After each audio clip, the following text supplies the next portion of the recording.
order is gross. It is disgusting. It is hateful.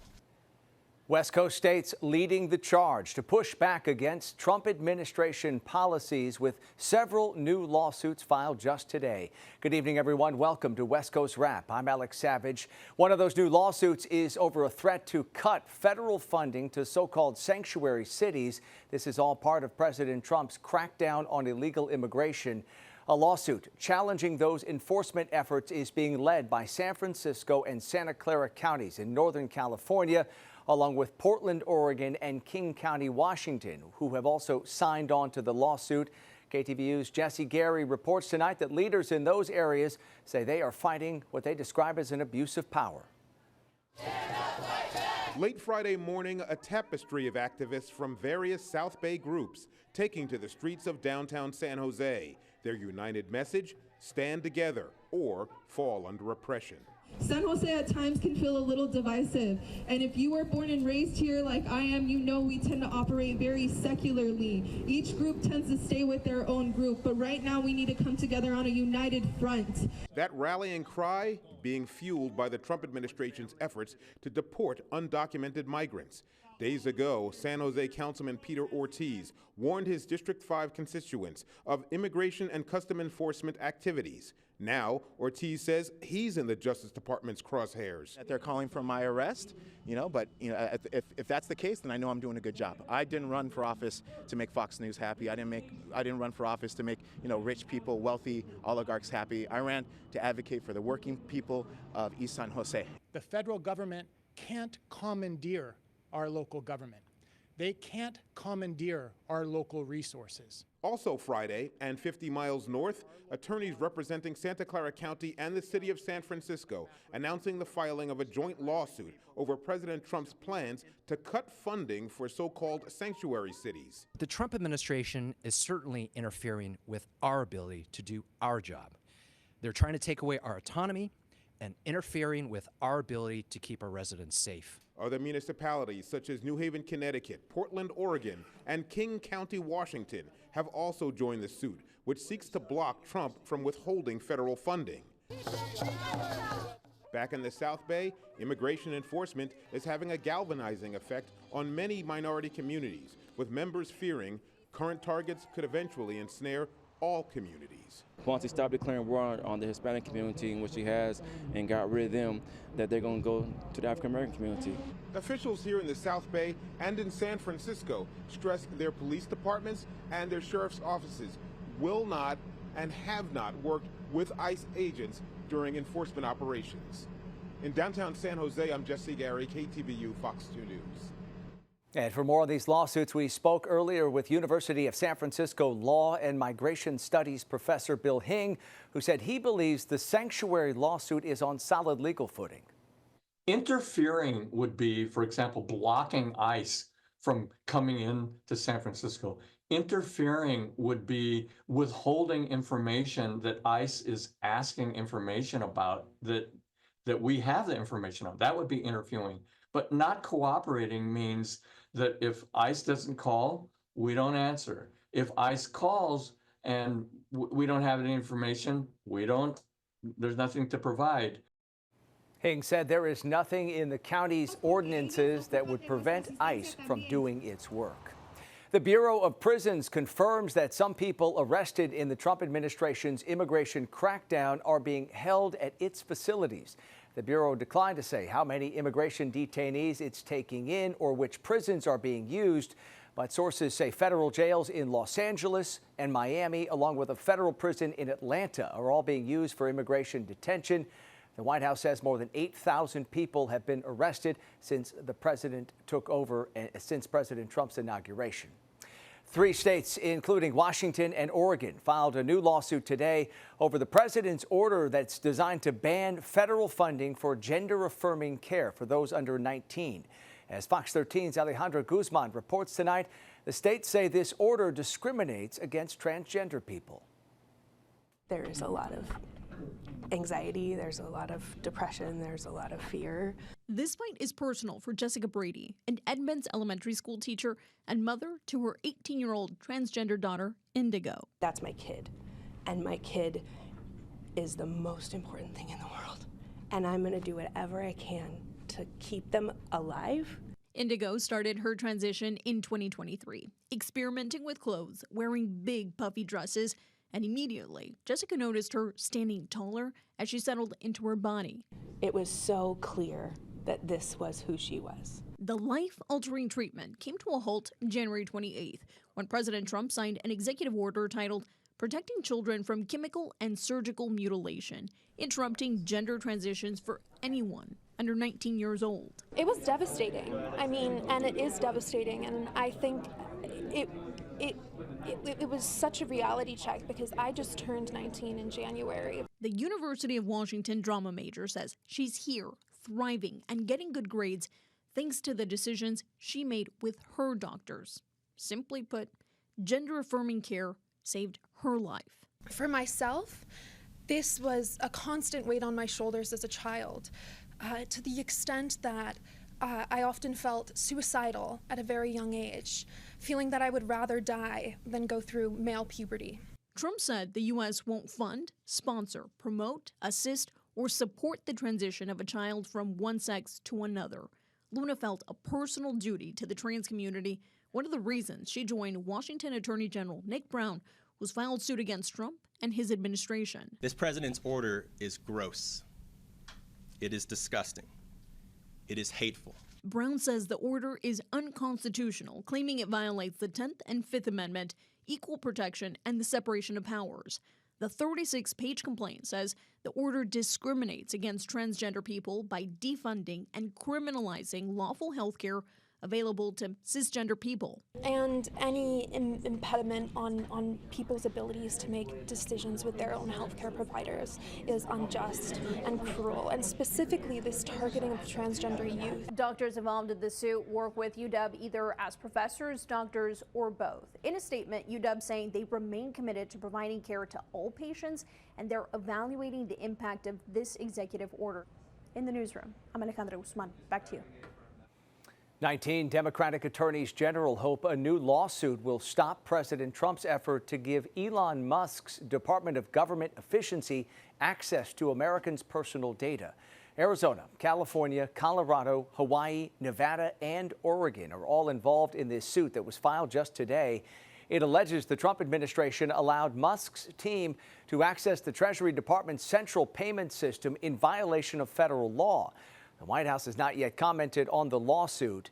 DOGE, as it's called, was created to discover and eliminate what the Trump administration has deemed to be wasteful government spending.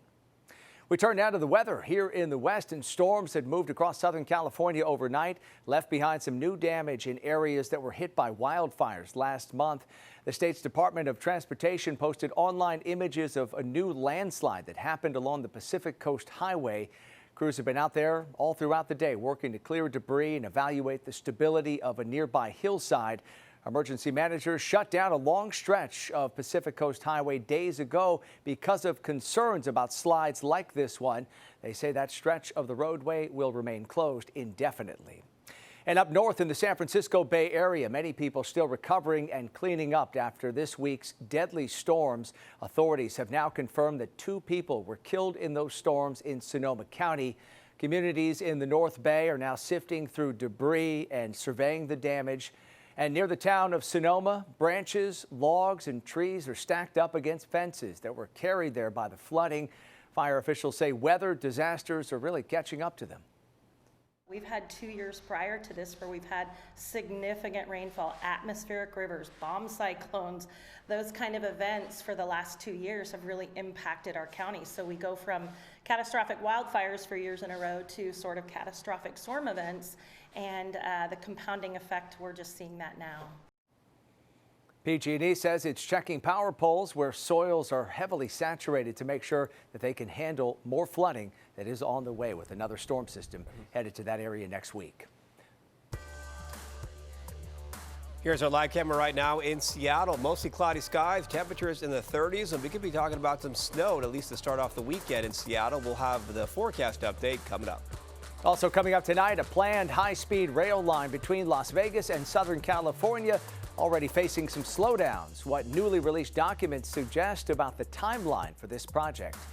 Plus, millions of Americans will be enjoying a cold one with the big game this weekend, but many breweries right now are dealing with slumping sales, and that's especially true here in the West.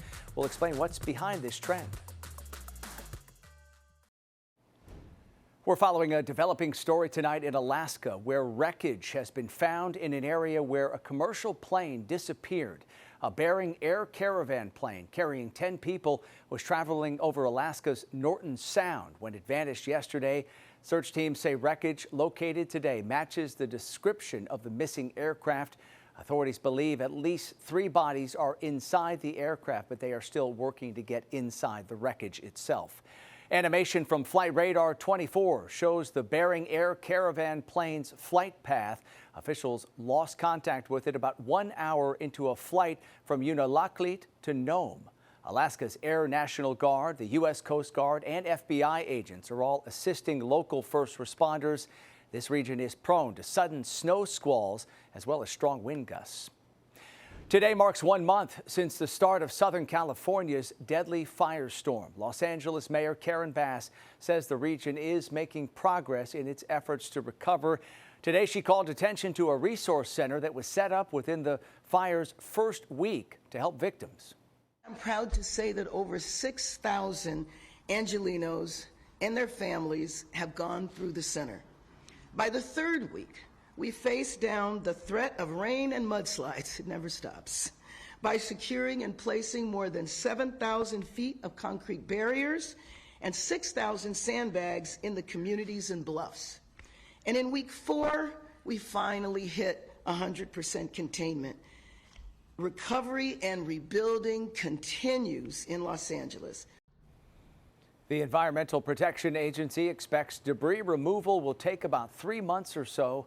Recent fires have destroyed more than 16,000 homes and other structures across Southern California. Storms crossing Utah today are coming with more than just snow. Some areas in the northern part of the state are getting hit with wind gusts topping 60 miles per hour. Transportation Department workers in the Cottonwood Canyons area posted images on social media of these blizzard-like conditions that drivers were facing this afternoon, and they are urging everyone to stay on top of road closures and chain requirements before heading out the door.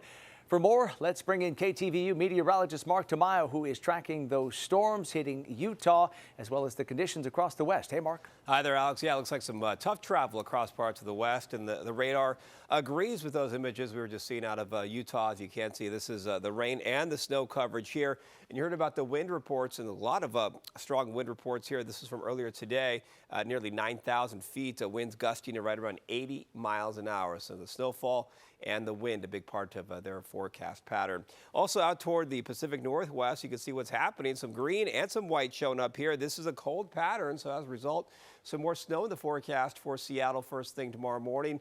This was the scene today, showing you temperatures in the upper 30s. Lots of cloud cover out there in San Francisco with some scattered rain showers for the Bay Area earlier today.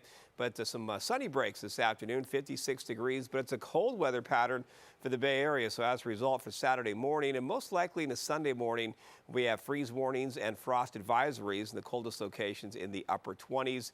In Arizona, this is Phoenix today, showing you some scattered high clouds as well. A mild 79 degrees, so they continue to get the warm temperatures. Here is the big view on the satellite. Once again, we're watching this system move into Portland and Seattle for tonight and into the weekend. And then some scattered high clouds approaching Southern California as well. Current numbers, it is 73 degrees in Phoenix, Las Vegas 65, San Francisco's 51, and Seattle has cooled off to 37 degrees. So we have a bit of a chill in the air, and that'll be the story for tomorrow as we do move into your weekend. More snow expected in Seattle, especially for the morning hours. Clear and cool for San Francisco, partly cloudy skies for Denver, more clouds for Phoenix, and then more sunshine in Southern California. Eventually, though, we can see the weather pattern change around a bit. That could lead to increasing rain chances later in the week. We're talking about maybe beyond Wednesday or Thursday for the Los Angeles area. Here's the forecast model. Once again, it's showing you the rain and the snow up here, and then maybe some rain chances moving into extreme Northern California, but San Francisco will be dry. Just some scattered high clouds moving to Southern California and also into Arizona as well. So here is the forecast over the next 3 days for the weekend and into early next week. So definitely want to bundle up for Seattle. There's that snow for tomorrow. And that chance will linger into Sunday as well. San Francisco, lots of sunshine, so it has been kind of an active weather week in the Bay Area. They get a chance to dry out this weekend and into early next week. Denver temperatures, as you can see, with partly cloudy skies. We'll have those readings mainly in the 40s. And then if you want the mild conditions, we'll have those temperatures in Phoenix back up into the 70s. But once again, California gets a chance to dry out. But Alex, we could see a chance of maybe another atmospheric river developing next week. A few days to prepare for that, and that could lead to more rain for Southern California. Yeah, we have to take advantage of this break while we have it. Mark, thank you so much. The planned high-speed rail line between Las Vegas and Southern California is already facing some potential slowdowns that could push back the timeline for the project. Brightline train operators wanted service to start running between Southern California and Vegas by the time Los Angeles hosts the 2028 Summer Olympics. Fox 5's Kim Passoff spoke with an industry expert about the challenges this project is facing. It is a journey with twists and turns and a lot of steep climbs. This project is really pushing the envelope for high-speed rail all over the world. And the main reason is because the highway has some very steep grade, some curves that, while they're not really sharp by highway standards, they are by railroad standards. Bob Johnston has traveled the world writing for Trains magazine and Trains.com since 1991 and spent a day documenting the future route. From a bridge in Barstow to a geothermal boring site near Sloan. If this train is going to go up to 220 miles an hour, it needs right-of-way that does not have any highway crossings. So they have solved that problem. The 218-mile line will mostly run in the median of the I-15, which Johnston says is a game changer. He also noticed on his drive long stretches of flat straightaways where the train can gain speed. They can amass quite a bit of power to go very fast up a hill. While he documented some of the work being done now, the vast majority has really yet to begin. First of all, they have to adjust the roadway before they can even lay tracks.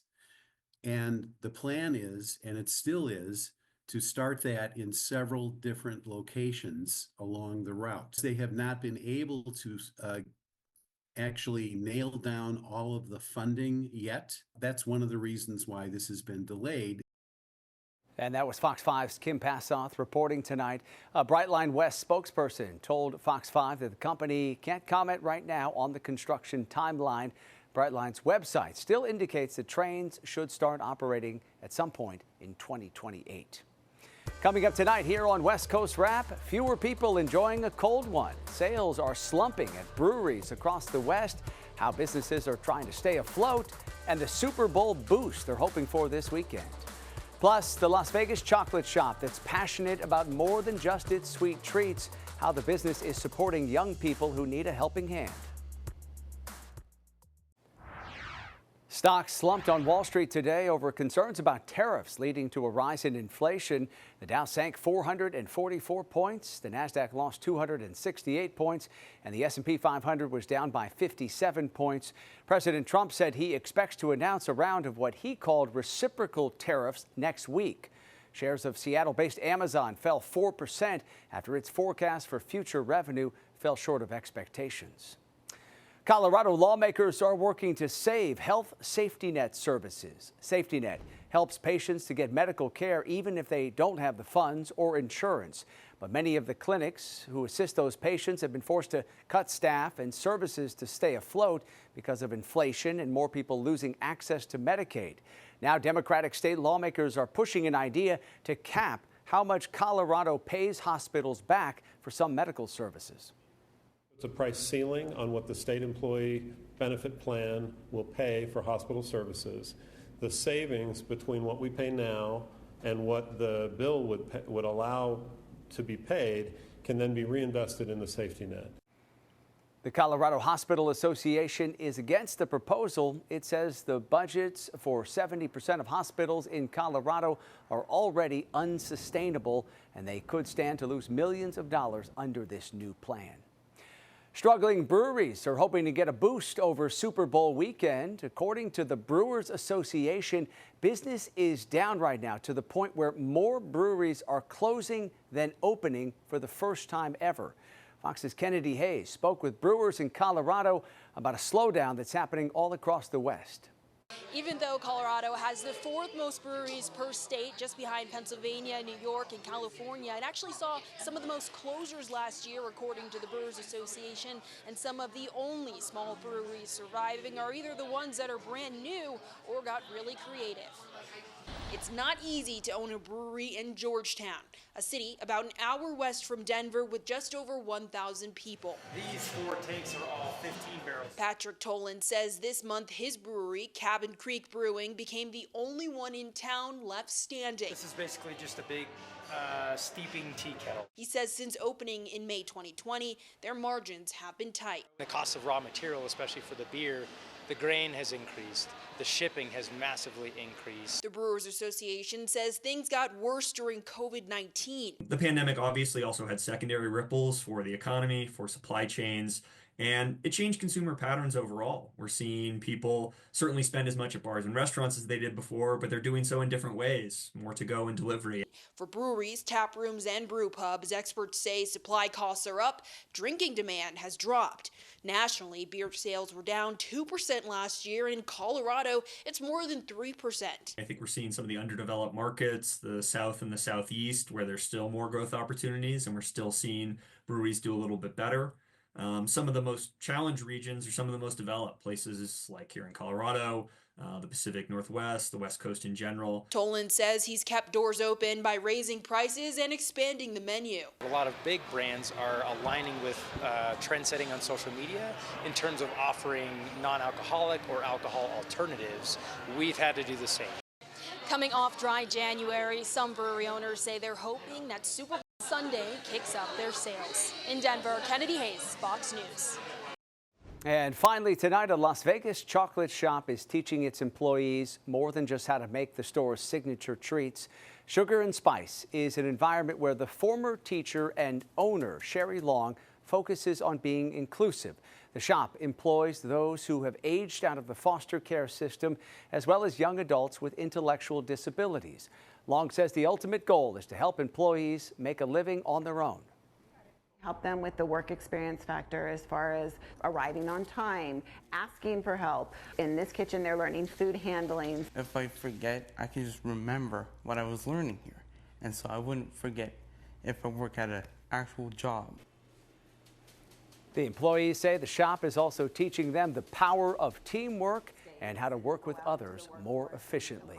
Making delicious chocolates and of course, also making a huge difference for young people. Great job. All right, that does it for West Coast Wrap tonight. We appreciate you watching as always. And a quick reminder before we head out tonight, you can stay up to date on all the big stories we are continuing to cover across the West Coast at our website, westcoastwrap.com.